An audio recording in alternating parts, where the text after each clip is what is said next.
Welcome back, guys. Replacing the starter on a wheel horse tractor. I didn't know how to do this, so I'm going to show you today how to fix something that you don't know how to fix. It has to do with a little bit of confidence and kind of diving right into it. Now, most of the time when I'm fixing something, I really don't know what I'm doing. I kind of just jump into it. Here's a new starter right here. Here's the old starter. Now there's brackets on the old starter I'm going to put onto the new starter. Stuff like this, questions like this. Do we keep this plastic cap on? See how the starter opens up like this? Do we keep this plastic cap on? I don't know. Do we keep these bolts on right here? Because these have to go into the starter. Do I use the old ones? I don't know that answer yet. I gotta dig into it. And it's such an old lawnmower, I can't find anything online on this. You can't say you're not gonna do something, you can't do something. And this would cost me $200 at a lawnmower shop, because the starter would have been 90 bucks. I got it for 43 bucks online. You know, if you're in a rush to do something, then you have to pay someone to do it. But if you're not in a rush, then don't pay someone. Try to do it yourself. Usually you can. You think you can't, but you can. It's a way of thinking. I mean, you have the internet. I have a learning disability. I could barely spell, be honest with you. My spelling's horrible. I can't catch on to it. I've tried. I went back to school for it just for spelling in my 30s, and I couldn't figure it out. I've learned how to spell pretty decent now because of chatting. I chat a lot, text and chat, and that helped me a lot. That's what helped me. A lot of people suck at business. They don't have business smarts. I'm okay with business. Not real smart, but I'm okay. I get by. But don't let little stuff like this intimidate you. And for crying out loud, guys, buy some tools, because you'll never lose with tools. Yeah, take this back off. Gotta take the whole oil dipstick out, and then I don't have a gasket, so I think I'm gonna have to make a gasket for it, or just kind of slam the old one back on it. Now you would think all the engine oil would pour out of here, but it's not going to, because only on a dipstick, because this isn't low enough in the engine. See, this is right here is your magneto. You want to spin this a little bit to make sure that the motor's free, make sure it wasn't the starter that, you know, the motor was the problem instead of the starter. You don't know. So if you spin this, you know the motor's free. This is the magneto right here. This is the coil pack. And I tried cleaning this last time with some sandpaper, and I did, but it got rusty again because all this rain. See, it wipes right off. But this coil needs to be replaced. I know that, but that's the thing about this. There's brackets everywhere holding this thing on. I've never seen so many brackets holding the starter on. Okay, I got the starter almost finished bolted in, and what it does is it's spring loaded, so when it starts, this thing pops out. I got the starter on, got the oil dipstick back in. I didn't put another gasket. I didn't make a gasket. I just cranked it on there. The old gasket's falling apart, but maybe it'll hold. Maybe it'll hold. I got everything out done. Got the battery connected. Flywheel cover on. So I'm going to take the plug off real quick. Let's take the spark plug off. Let's clean this up a little bit with the wire brush. Light it on fire, get the gas out of it. This. Just a little bit of boom. That's it. That's all you need. Just a little bit. Oh man, that sounds good. Holy cow! I needed a new starter all along. That was awesome.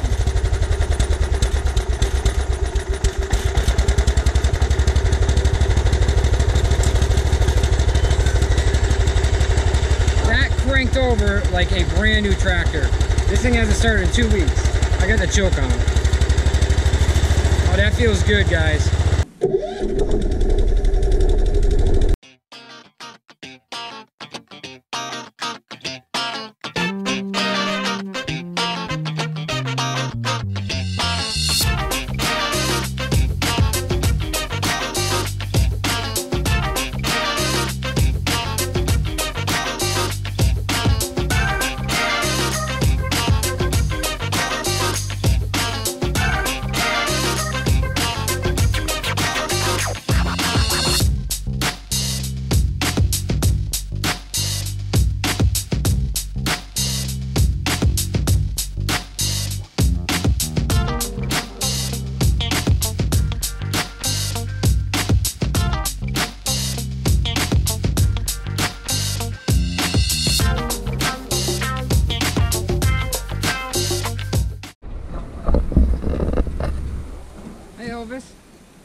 This is a little box we have to test.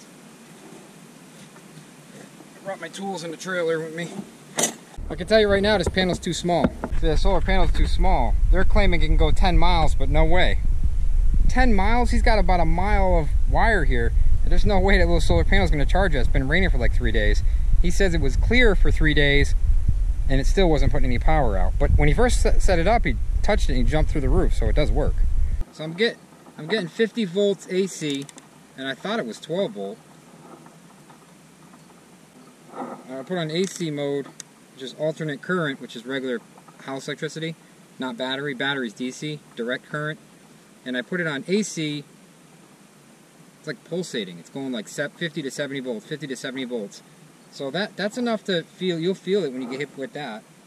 Yep, this is getting power. I can hear it every time I round this fence out. It goes kink, kink, and you feel the power. Well, we do know the fence is getting power because when I ground that out, see, it's only showing like 5 volts, but it's just so far away, and it's that little panel. They said it goes 10. He says it goes 10 miles, but I don't know. It's almost like a two-way radio. You know those two-way radios? Oh, they go 5 miles, and really you can only go a mile, and it's like can't even hear anything. So I think that's overrated. I think these are like a half mile, and he's already got about a mile of fence. He's got 2 fake silos. He's got the hay over here. He's got 2 goats right there. He's getting chickens, and 2 or 3 cows. It's all brand new. It's really cool. Guys, you should have seen it. The owner came out, and he goes, he believed me the fence was working, but kind of didn't believe me. And all of a sudden, you could tell. And all of a sudden, he's talking to me and has his knee on it through his jeans. And he was grabbing a barbed wire, so he's grounding himself out. And he went, bam! He got shocked. He jumped back. He almost fell on the ground. I'm like, I felt bad, but you can't grab electric fence. Fence is working. He found that out quick. His solar panel was too small on the battery. North Carolina, it rains too much. That's the problem. Seeing as though it stopped raining finally, killing him that he has not been able to move that sucker out of the mud. But he's moving some trees now.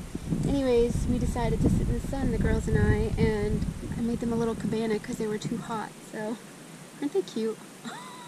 It's funny because when you're sitting outside and you own so much, you know, of the property, and there's so many things that you want to do, like Ross and I, we're always going and always thinking, and what can we do to improve things, and what can we do to have something better or whatever. He's on the search for a tractor. Obviously, he's been on the search for a tractor. I don't want him to spend too much money on a tractor, but it's obvious that we do need one for here. We have that whole pile of trees, and I really need to stop saying and so and whatever and all those other words. There he goes. Well, Heather and I are kindly walking, getting some exercise. We got the girls in the carriage.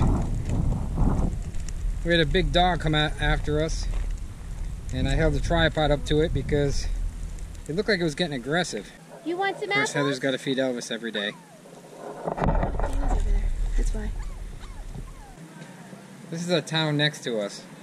It's not our town, it's the town next to us. I don't like to say the name of the towns because then everybody's like, I know where you live, Ross and Heather, I know where you live, I'm going to come get you. We got enough people driving by, we don't like stopping at our property. Like every date or someone's stopping, slowing down, staring at our property and leaving, turning around and going out. I'm like, what the heck was that? But we don't know who it is. I don't know if it's YouTubers, I don't know who it is. But it's like every day. It's ridiculous. Different cars, guys, what the heck? Let's do 1 or 2. No, we're good. Right. We can do you, but we're not going to do me. Jump roping? No, we're good. She can do it though, you were doing it, right? Of course I can do it. But we're not going to put me on there. Okay guys, that's the end of the video today. Heather doesn't want to be on camera when she's jump roping in the kitchen. And hey, if you need any wills done, living wills, Heather does them. You know, care about your kids, you want to give them some stuff. When you know, something happens, well, usually that gets all sloppy and you want to have a will just in case. So hit Heather up, the link's below.